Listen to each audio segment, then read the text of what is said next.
instantes, entrevista de Iván Jagroski y Amado Budó, hablaron de política, de economía, pero ya está Mariano Martín acá, que va a ser columnista de esto, recién empieza, y traía un tema que decíamos bastante caliente porque tiene que ver con el sindicato más cercano a Macri, que mostraba como ejemplo, y que tuvo a la mujer más importante de ese sindicato 22 años en negro. Marian, ¿cómo andas? ¿Cómo estás, Darío? Sí, bueno, efectivamente es novedoso, si se quiere, porque este sindicato, la Unión de Trabajadores Rurales, siempre fue sindicado de alguna manera por los altísimos niveles de empleo no registrado que hay en los campos argentinos, amén de ver qué hacen las patronales del campo con esos trabajadores. También la mirada siempre estuvo puesta en el gremio que lideró durante muchísimos años, hasta su muerte, Jerónimo El Momo Venegas.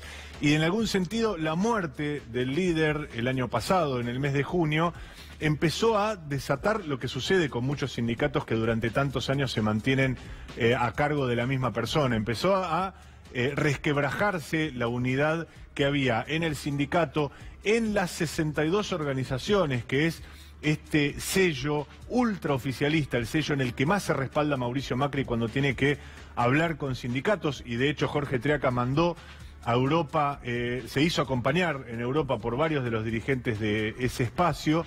También en el partido FE, digamos, en todo el entramado que tejió en torno suyo el Momo Venegas. No era solo el líder de ese sindicato, sino que tenía peso en todos lados. Pero vemos la herencia del Momo porque efectivamente después de su muerte se destaparon un montón de cuestiones importantes y algunas que las trajiste que tienen que ver con su vida como dirigente de ese sindicato y con esta empleada en particular. Sí. Pero vamos en un rato a ver eso. Primero vemos lo que es la película, la serie de el Momo Venegas.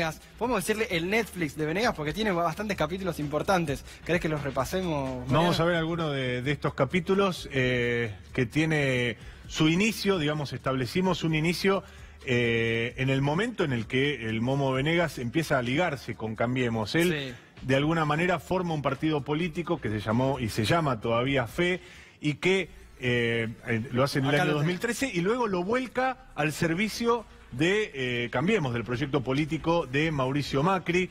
Recordemos que en aquel principio FE era un partido que tenía vinculación con Eduardo Duhalde, los dos participan de la campaña presidencial de Mauricio Macri y bueno, va pasando el tiempo y cada vez se acerca más el Momo Venegas a Mauricio Macri hasta el punto que, bueno, terminan incluyendo gente de la UATRE en las listas de Cambiemos en las últimas elecciones en 2015. Un gran enfrentamiento con Cristina Kirchner también, con el kirchnerismo estaba siempre enfrentado.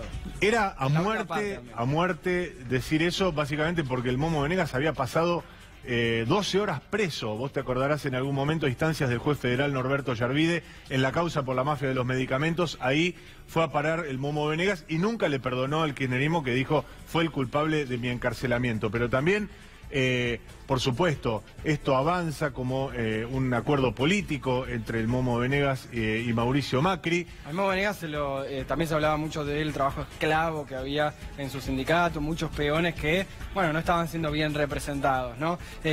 Al punto, Darío, que lo que era el organismo que se encargaba teóricamente de analizar el empleo no registrado en los campos, el RENATRE, el kirchnerismo se lo saca al Momo Venegas porque dice esto no está funcionando, evidentemente no hay una formalización de los trabajadores, y luego el macrismo, apenas asciende al poder Mauricio Macri, le devuelven el RENATRE al Momo Venegas. Y llega acá la muerte del líder, el capítulo tal vez más importante en esta saga, porque a partir de ahí se desatan un montón de cuestiones que vamos a ver ahora. Sí, evidentemente se produce un temporal en todas las áreas de influencia del Momo Venegas, que insisto, tiene que ver con la cuestión gremial, tiene que ver con la cuestión política y hasta tiene su capítulo individual, su capítulo personal con una de las hijas diciendo necesito que los testaferros de mi padre se presenten y me den la plata que corresponde por la herencia de mi padre. Así es, también en términos de la CGT y demás, pero vamos al caso que trajiste vos, que Mariano escribe en ámbito financiero y lo destapaste esta semana. Sí, la novedad es Mabel Miele, esta mujer que durante 22 años trabajó junto al Momo Venegas como secretaria personal de permanente consulta del Momo Venegas. Es casi, te diría, una mezcla entre secretaria y dirigente, una mujer que manejaba agenda, manejaba reuniones y estaba junto al Momo Venegas, en particular en este sello que decíamos hace un ratito, tan alineado con el gobierno de Cambiemos, que es las 62 organizaciones. Lo que históricamente en la CGT se dice el brazo sindical, el brazo político, perdón, del movimiento obrero. Alguna vez lo lideró Lorenzo Miguel, de ahí viene esta mujer, Mabel Miele, y que, ya te digo, hasta este año, hasta hace muy pocas semanas, ella trabajaba a sueldo, que lo cobraba en mano directamente, y de un día para el otro se encuentra con la situación de que la despiden. Y esto obviamente colabora a este tsunami que detona dentro de este sello tan determinante, e insisto, un sello donde el gobierno permanentemente se recuesta como una pata sindical. Simil caso Triaca, pero tenemos audios de Mabel Miele, ¿no? Sí, vamos a escucharlos. Mi tarea consistía en hacer todo el trabajo administrativo relacionado con las 62 organizaciones, las convocatorias, las reuniones políticas y todo lo que fuera de secretaria privada del Momo Venegas. Me pagaba él, Jerónimo Venegas, desde la UATRE. Yo iba a la UATRE, buscaba el sueldo, y si no, mandaba un mensajero y el Momo me lo traía él, pero mi sueldo era de la UATRE. Me enteré cómo me iban a despedir porque me convocó un jueves a las 10 de la noche la secretaria del diputado Pablo Anzaloni a la UATRE. Fui al otro día a las 10 de la mañana. Me recibió con todo, me dijo que una excelente persona, que le recordaba a la madre, me dio una tarjeta de él diciéndome que en las 24 horas del día estaba para mí, que conociera su despacho, y después me dio el sueldo y me dijo que decía el compañero Ayala que no me podía pagar más y que dejara el lugar. Al otro día concurrí, no pasó nada. Un día después no me dejaron subir a las 62 organizaciones diciendo que no pertenecía más a la UATRE. Escándalo.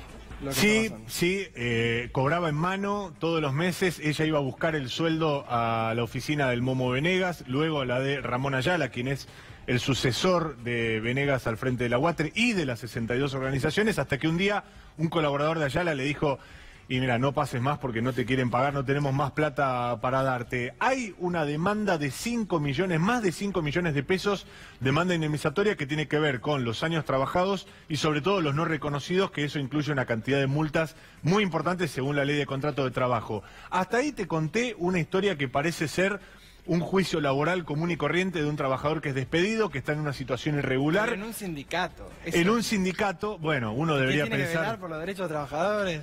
Uno debería pensar que un sindicato no puede avalar trabajo en negro, y en este caso estamos hablando de la persona de mayor confianza del líder del gremio en dos encarnaciones, primero el Momo Venegas, luego Ramón Ayala.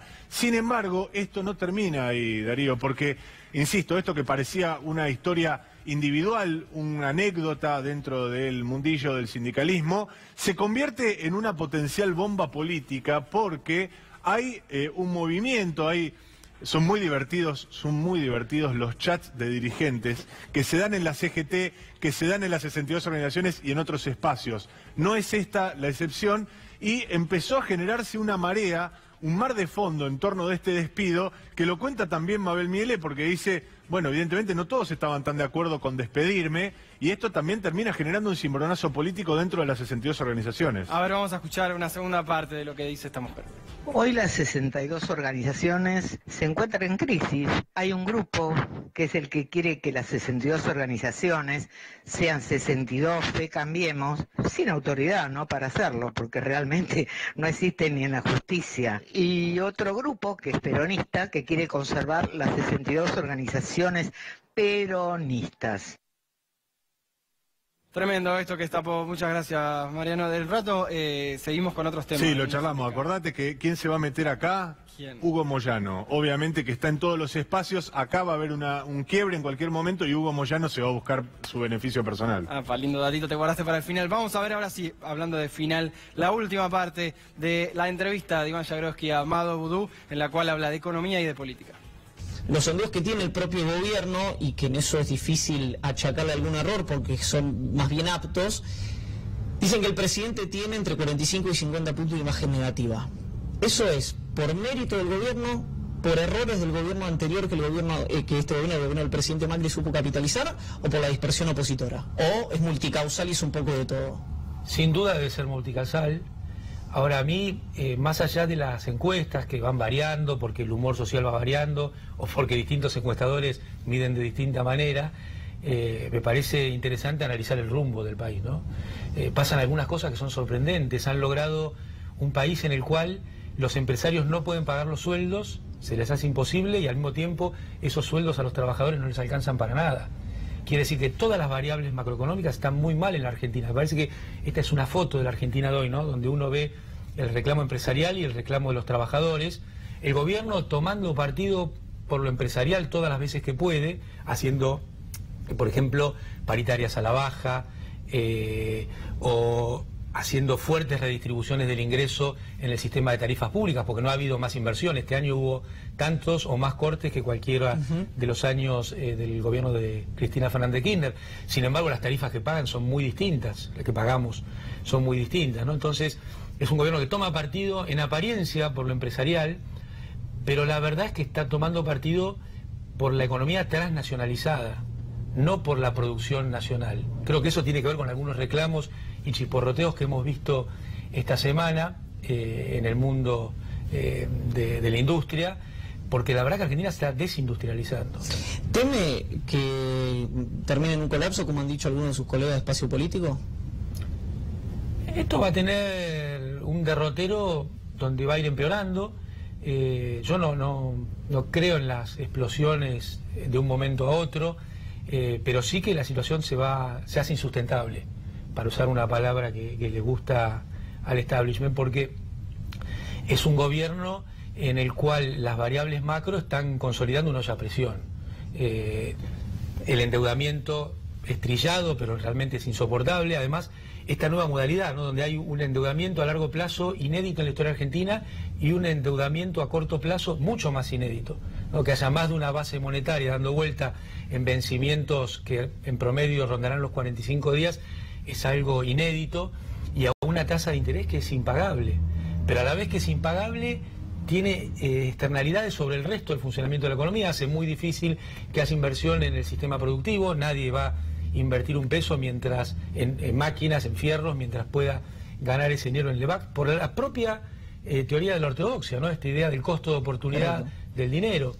Y por otro lado tiene un impacto tremendo en el consumo. Mire, lo que está pasando con los jubilados es increíble, porque no solo le han sacado un 10% al cálculo ahora, que podrán decir, bueno, se va a recuperar en el año, está bien, pero la base sobre la que se calcula ya es mucho más pequeña. Entonces, impactos porcentuales sobre una base más pequeña es menos dinero. Es menos plata, exactamente.